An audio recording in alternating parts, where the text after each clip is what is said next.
lineups in the 60 hurdles for the women for the first big televised indoor meet of the season, which is coming February 11th at Millrose Games. So we are going to go ahead and break this down. I want to do a prediction video. Every girl in this event, every girl set to line up at this meet could literally win this race.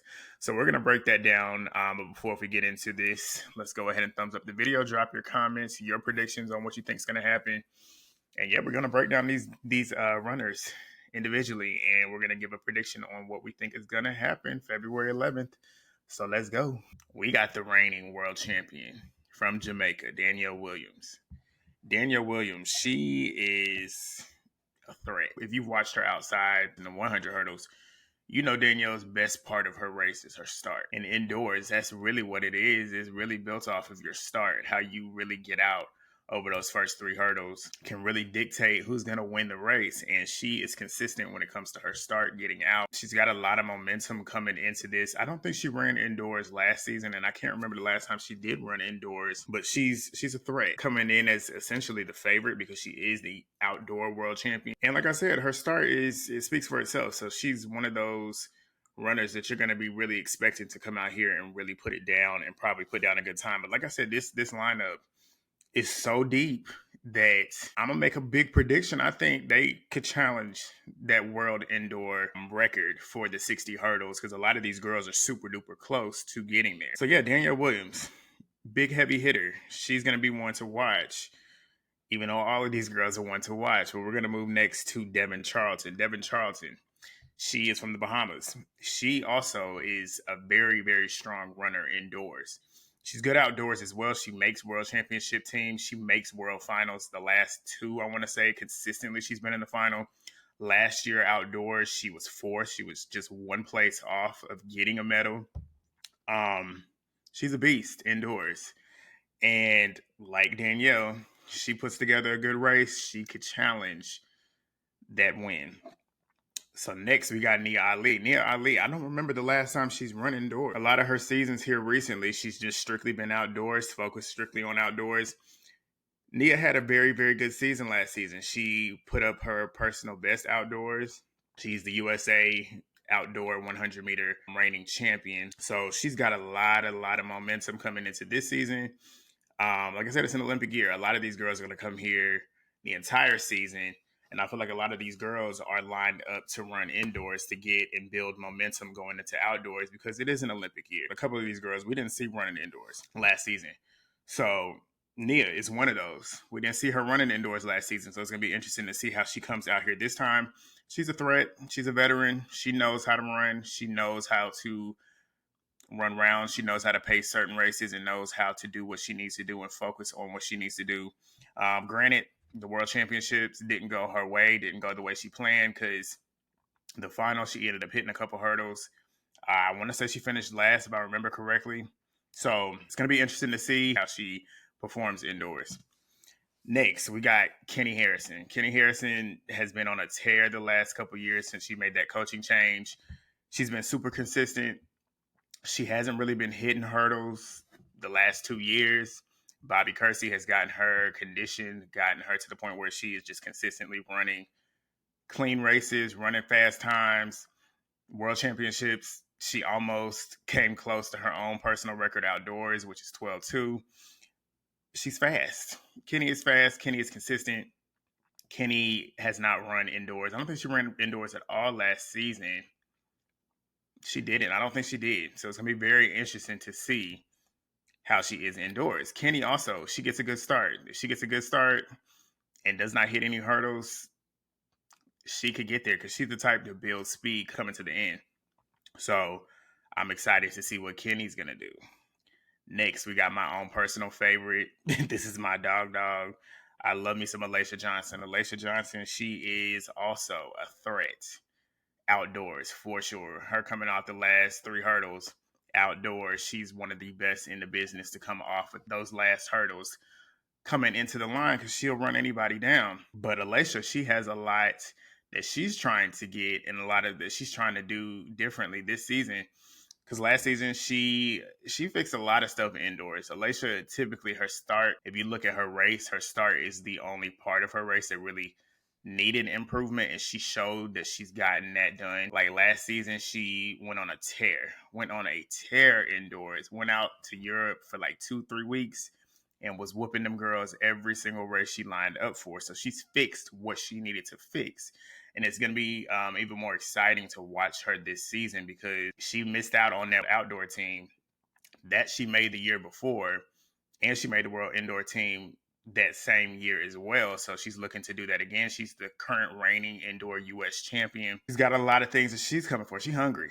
And I feel like Lay stands a very strong chance as well because, like I said, if she has a clean race where she doesn't clip a hurdle, that is detrimental to her because she always knows how to fix it if she does end up hitting it. But if she does end up running into a hurdle, it could go wrong. But I got faith in her. I know she's going to be able to put it all together. And if she runs a clean race, it's hers too. Like I say, and I have been saying with a lot of these girls, any one of these girls can win this race. And it's very interesting to see. But Lay, she brought her personal record indoors down tremendously last season. I think her record, she brought it down to 782, if I remember correctly. Next, we got Tia Jones. Tia Jones, I don't think she's run indoors since turning pro. So it's going to be very interesting to see how she is as well. She's also consistent. She don't hit a hurdle. She's consistent. And then her start is always great. That's, I think, one of her best parts of her race is her start. She always gets out. When she does get out, she gets out strong. And she hungry too. Like Tia has been super close to making these world teams outdoors the last 2 years. I think she's finished 5th both times. So she's got a lot that she is looking forward to this season. She's got a lot that she's trying to make right this season, and I think she's gonna be one of those ones to watch. And I hope she does get on the team outdoors to make the Olympic team. There's a lot of girls like Lay, I hope makes the team. It's gonna be a bloodbath for the American women. But yeah, Tia Jones, don't count her out as well. Then we got the 2 collegiates. These 2 are some serious threats. And when I say some threats, I mean like low-key, they some underdogs, but low-key, they are big, probably the biggest threats in my mind, because these 2 have proven indoors that they really are nothing to play with. Their personal records indoors are nothing to play with, especially when one of these gets their race right. She could do some big things. And I'm talking about Masai Russell. Masai Russell she's a fan favorite on TikTok. A lot of the girls like her. She's young. This is going to be her first full professional season. And in my personal opinion, she's stronger indoors. So when it comes to her performance indoors, it's going to be very interesting to see. She's got a big lineup. Trying to think. The only time that Masai has really faced this much of a deep lineup was at USA's. And she performed. She performed for real. She clipped the second hurdle in that final, and she put it all together coming home. Alaysha was a lock for that final 3 coming into that last hurdle, in which she ended up clipping that last hurdle, which knocked off her momentum. And as her momentum was knocked off, Masai was building up. And Alaysha was looking to the right, looking to see where Nia and Keni were, and Masai ended up going straight through that line and getting her off the team, which sucked for Lay because she was right there and was possibly, in my opinion, I feel like she was going to literally challenge that first place position because she was right there with Nia coming into that last hurdle. But Masai made it. She made it her day. She got on that team. And I feel like she's going to take that momentum into this season, which is going to make it even more interesting to see how she's going to perform indoor and outdoor, because she's fully focused on her career physically outside. She's not really having to worry about the collegiate schedule. She's not really dealing with all that. So this is going to be her first full professional season where she can really focus on what she wants to do outdoors and indoors. So she's going to be one to watch as well. Her personal record, she was the NCAA national record holder indoors. I want to say all the way up until NCAA. She's the reigning SEC collegiate champion right now. And she lost indoors, the NCAAs, to this lady we're talking to now, Akira Nugent. Akira Nugent, Miss Consistent. She, out of all the collegiate girls, when I say the collegiate girls, I'm talking about her. It's a power trio that was running things indoors and outdoors in the hurdles for the women's side, which is Ackera Nugent, Masai Russell, and Aaliyah Armstrong. And out of those three, I feel like Akira was the most consistent, especially indoors.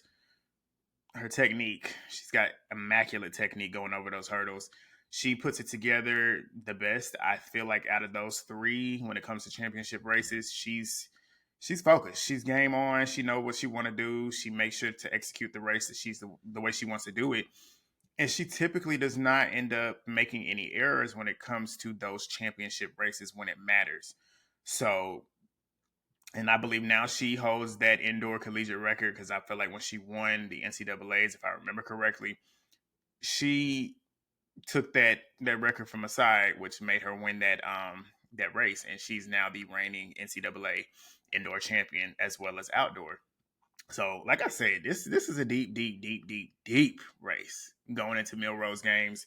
We got, again, Danielle Williams. We got Devin Charlton, Nia Ali, Keni Harrison, Alaysha Johnson, Tia Jones, Masai Russell, and Akira Nugent. Those essentially are the top names, but we still are missing a couple, which is Jasmine Camacho Quinn, Toby Amasan, and we cannot forget Brittany Anderson, who is coming back from injury, which is also going to be interesting to see how she performs this season. And then I can't even forget as well, we got coming back from having a baby, Christina Clemens, and also Tania Marshall. We can't forget her either. There's a lot of girls that are going to be really putting down some. I feel like we're going to have a lot of good times this season in the hurdles. World record could be challenged. Definitely, I feel like it's going to be challenged indoors, but it definitely can be challenged outdoors as well. So it's gonna be a good season for these ladies. That is my first take on what we got coming on with Millrose Games. Once the rest of the start list come out for the rest of the events that I want to cover, I will be dropping my predictions. Let's get into the predictions, though. Who do y'all think is going to run this race? I don't know who's going to win this race because, like I said, that lineup is so deep. Anybody could win. Literally any woman on that list could win. It just depends on who puts their race together the best that day. I'll give you a rough estimate of what I think is going to happen in terms of the top echelon. We got 8 women lining up. I think the top 4 is going to come between Keni Harrison,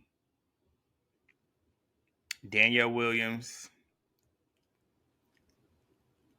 Alaysha Johnson,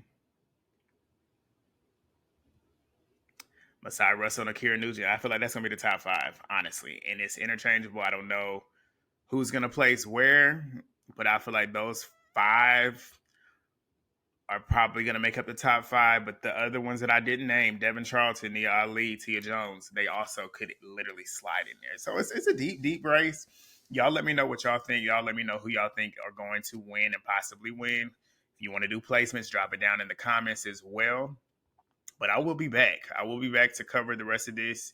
Like I said, the predictions for the other events that I do want to cover. I want to see what's going to happen with the 60 hurdles for the men. I want to see what's going to happen with the 60 flat with the men and the women. So, yeah, I'm looking forward to those start lists whenever they do come out.